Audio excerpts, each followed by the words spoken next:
Well, there is a post on X from the former Republican Congressman Peter Meijer.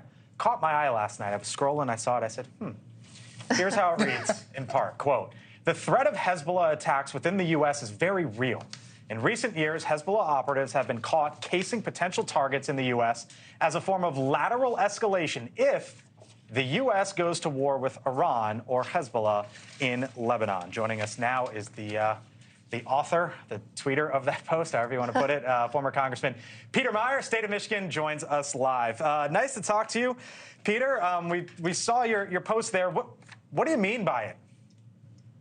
Well, Speaker McCarthy mentioned this in his briefing yesterday, but the fact that just because we are seeing events unfold in Israel right now, while Hamas may not necessarily have the capacity to extend their conflict to the homeland, Hezbollah certainly does.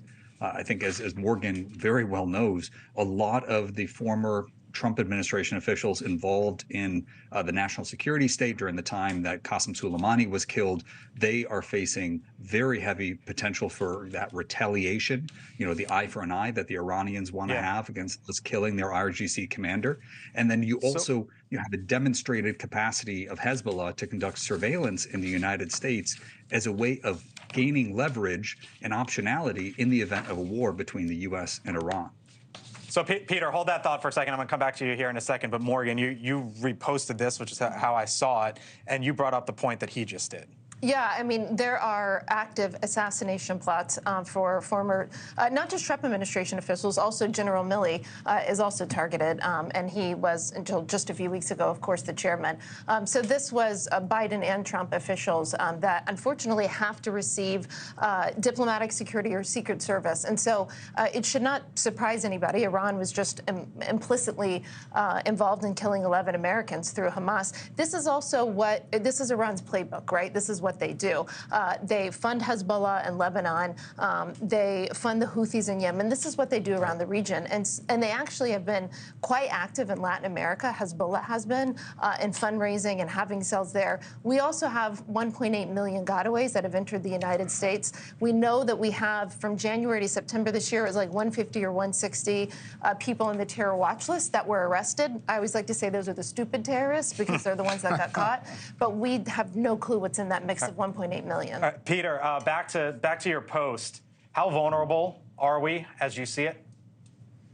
Again, I don't think we would see anything on the scale that we saw in Israel, but things that are more in line, Morgan mentioned Latin America, that are more in line with the car bombings or the individual attacks that we saw at the Israeli embassy in Buenos Aires, the Israeli Cultural Center in Buenos Aires. Both of those were attacks in retaliation, I believe, for the, I forget which Hezbollah official was killed by the Israelis in the late 90s, the late 80s, but they have a long memory and they look to find those soft targets. They don't need to be in the geographic region. If anything, the ability for them to project fear that they can strike anywhere is one of the tools in their toolkit.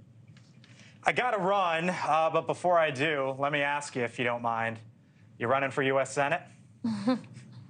I have nothing to announce today, but I'm definitely committed to making sure that we still have leaders who understand the real threats that we're facing out there. Nothing to announce today. When might you announce by?